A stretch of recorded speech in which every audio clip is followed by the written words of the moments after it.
नमस्कार, मैं अशोक कुमार पांडे और स्वागत है आपका टीसीएच पर। आजम खान किसी जमाने में उत्तर प्रदेश के धाकड़ नेता, समाजवादी पार्टी के संस्थापक लोगों में से एक, और अगर मुस्लिम नेताओं की बात करें तो शायद आखिरी मुस्लिम नेता जिसकी अपनी जमीन भी थी, जिसकी अपनी आवाज भी और जिसकी अपनी अकड़ भी थी, पहुंच भी थी, सब कुछ था। मैं क्यों कह रहा हूं? क्योंकि आजम खान के ऊपर इतने मुकदमे लादे गए, ऐसे ऐसे मुकदमे लादे गए कि उन्हें लगातार लगातार लगातार जेल में रहने को मजबूर कर दिया गया है। बड़ी मुश्किल से रिहा हुए थे, जमानत हुई थी और उसके बाद फिर 2 पैन कार्ड्स के मामले में उनको जेल में डाल दिया गया है। लेकिन आज जो मैं आपको खबर दे रहा हूं वो एकदम से चौंकाने वाली है। इलाहाबाद हाईकोर्ट के न्यायमूर्ति हैं समीर जैन। उनकी अदालत में 2016 का एक मुकदमा चल रहा था। यह मुकदमा यतीम खाना बेदखली मामले से है। कहा यह जाता है कि रामपुर शहर के कोतवाली क्षेत्र में यतीम खाना बस्ती में 2016 में जब समाजवादी पार्टी की सरकार थी तो उस बस्ती को जबरन खाली कराया गया था और आरोप यह लगाया गया है कि आजम खान के इशारे पर सपाइयों ने पुलिस बल के साथ मिलकर बस्ती को खाली कराया गया था।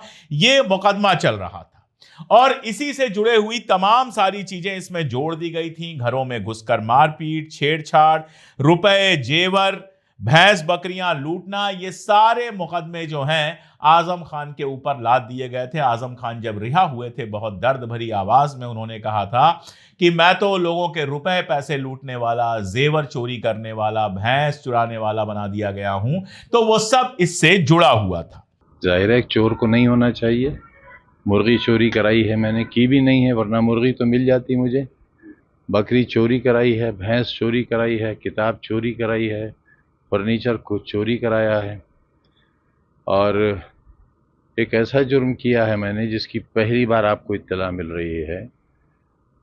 जो पायल, कान के बुंदे जो बाज़ारों में मिलते हैं, रिपोर्ट में लिखा गया कि सोने के लूटे गए, लेकिन जब कोर्ट में खोला गया तो ये जो बाज़ारों में मिलते हैं वो थे।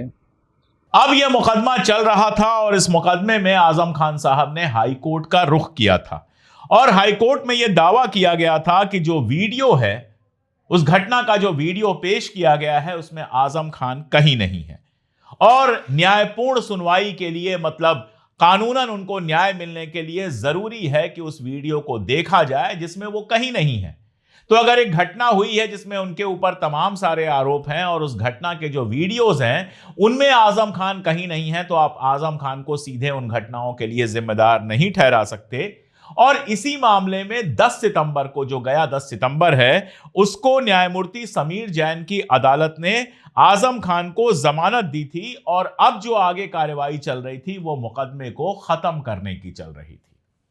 अब सवाल यह उठता है कि न्यायमूर्ति समीर जैन, जिन्होंने जमानत दी थी उनको और जिनकी कोर्ट में पहले भी 3 समाजवादी पार्टी के नेताओं के मुकदमे चल चुके थे, उन्होंने अचानक खुद को इस मुकदमे से बाहर कैसे कर लिया? उन्होंने कोई कारण नहीं बताया है, कोई वजह नहीं बताई है कि यह वाली वजह है जिसकी वजह से उन्होंने इस मुकदमे से खुद को बाहर किया, बल्कि उन्होंने कहा कि न केवल यह मामला बल्कि आजम खान से जुड़ा और भी कोई अगर मामला है जो लंबित है वो इस अदालत में नहीं सुना जाएगा, इस अदालत से उनको रिलीज कर दिया जाएगा। मानी क्या होते हैं इसके मानी ये होते हैं कि वो नहीं चाहते कि उनकी कोर्ट में आजम खान का कोई मुकदमा चले। इस बात के लिए, जैसा मैंने आपसे कहा, कि उन्होंने कोई वजह नहीं बताई है। इसके अलावा कोर्ट ने यह स्पष्ट किया है कि ट्रायल कोर्ट के अंतिम निर्णय पर जो रोक लगी है वो अगली तारीख तक लागू रहेगी।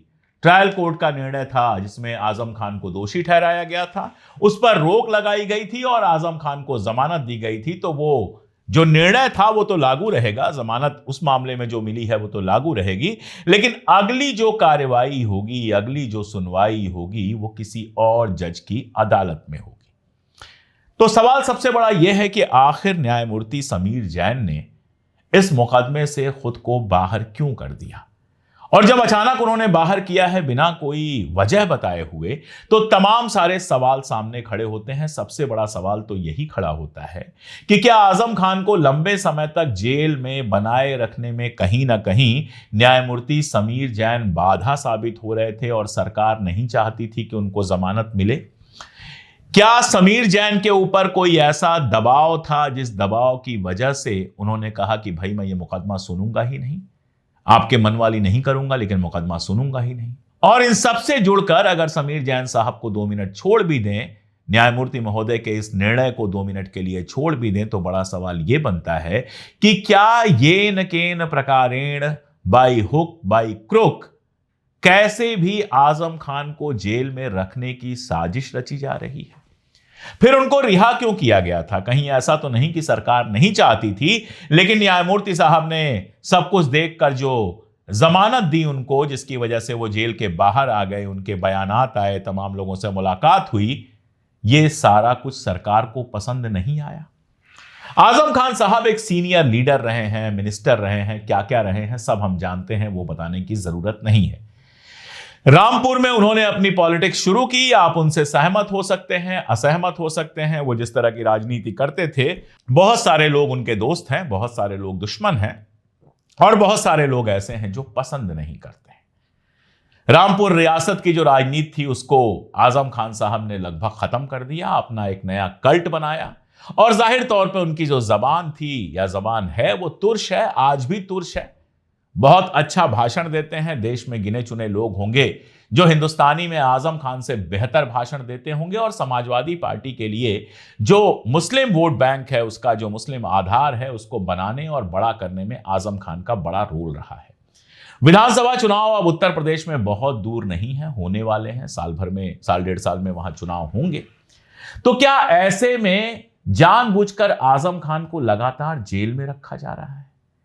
क्या वाकई आजम खान के ऊपर जो आरोप लगाए जा रहे हैं, जिन मामलों में उनके ऊपर मुकदमा जारी किया गया है, लगाया गया है, या वो जेल गए हैं, क्या वो वाकई इतने सीरियस हैं कि आजम खान जैसे आदमी को लगातार लगातार जेल में रखा है? ऐसे अभी का जो मामला है, 2 पैन कार्ड का मामला है। आरोप यह है कि उन्होंने 2 पैन कार्ड रखे, एज को लेकर मामला है सारा कुछ। उनके बेटे के पास 2 पैन कार्ड हैं, उन्होंने बनवाए वगैरह वगैरह। अब एज के लिए वो दुनिया भर के सबूत पेश कर चुके हैं जो अदालत ने मानने से इनकार कर दिया है। बच्चे के स्कूल का सर्टिफिकेट और भी बहुत सारे सर्टिफिकेट वो पेश कर चुके हैं, लेकिन उसको अदालत ने सबूत मानने से इनकार कर दिया है। 2 पैन कार्ड का मामला अगर आप याद करें तो स्मृति ईरानी के ऊपर भी आरोप लगा था कि उनके पास 2 पैन कार्ड हैं। सही था कि नहीं था मैं नहीं जानता, मैं यहां बैठकर कोई दावा नहीं कर रहा हूं क्योंकि मैंने नहीं देखे हैं। लेकिन जो पैन कार्ड्स वायरल हो रहे हैं उनमें दिख रहा है कि एक में उनके पिता का नाम लिखा हुआ है, एक में उनके पति का नाम लिखा हुआ है। मामला पुराना बताया जा रहा है, लेकिन इस मामले में किसी तरह की जांच हुई हो, यह मामला अदालत में गया हो, इस पर कोई बात हुई हो, इसके बारे में हमें कोई खबर नहीं है। तो जाहिर है कि आजम खान के मामले में 2 पैन कार्ड को इतना बड़ा मामला बना दिया गया कि वो और उनके बेटे अब्दुल्ला खान दोनों जेल में हैं। 16 नवंबर 2025 को एमपी एमएलए कोर्ट से फैसला आता है, उसके बाद उनको तुरंत जेल में ट्रांसफर कर दिया जाता है, रामपुर जेल में, जबकि वो पॉलिटिकल कैदी हैं और पॉलिटिकल कैदी को जो सुविधाएं मिलनी चाहिए वो रामपुर जेल में उपलब्ध नहीं है। उनके वकीलों ने भी कहा है कि उनको किसी ऐसी जेल में ट्रांसफर किया जाए जहां पॉलिटिकल कैदी को मिलने वाली सुविधाएं उपलब्ध हों, लेकिन एकदम जल्दीबाजी में उसी दिन उनको जेल में डाल दिया गया और 7 साल की सजा दी गई है, जिसमें 2 फर्जी पैन कार्ड बनवाने, जालसाजी, धोखाधड़ी, आपराधिक साजिश और चुनावी नामांकन में दस्तावेजों की हेराफेरी के आरोप लगाए गए और कहा गया कि ये आरोप साबित हुए हैं। मैंने आपको बताया कि यही 2 पैन कार्ड के आरोप स्मृति ईरानी के ऊपर लगे थे, लेकिन उनकी जांच तक नहीं हुई। सीतापुर जेल से जो उनकी रिहाई हुई थी वो 23 सितंबर 2025 को हुई थी, और केवल 55 दिन, 2 महीने से भी कम वक्त वो जेल से बाहर रह पाए। उनकी जो हालत है, उनका जो हेल्थ है वो भी बहुत अच्छा नहीं है, और उसके बाद उनको रामपुर की स्पेशल एमपी एमएलए कोर्ट ने फिर से जेल भेज दिया। रामपुर की जेल में उनको फिर से डाल दिया गया, और उसके बाद खबर यह आती है कि एक पुराने मुकदमे में जहां उनको जमानत मिली थी, जिस जज ने, जिस न्यायमूर्ति ने उनको जमानत दी थी, उसने सीधे सीधे कह दिया कि हमारे कोर्ट से यह केस रिलीज होता है, अब हम इसकी सुनवाई नहीं करेंगे, और इसके अलावा उनसे जुड़े हुए, आजम खान से जुड़े हुए जितने भी केस हैं, हम किसी की सुनवाई नहीं करेंगे। यह सब सुन के आपको क्या लगता है? क्या ये बॉलीवुड के किसी फिल्म के स्क्रिप्ट की तरह आपको नहीं लगते हैं?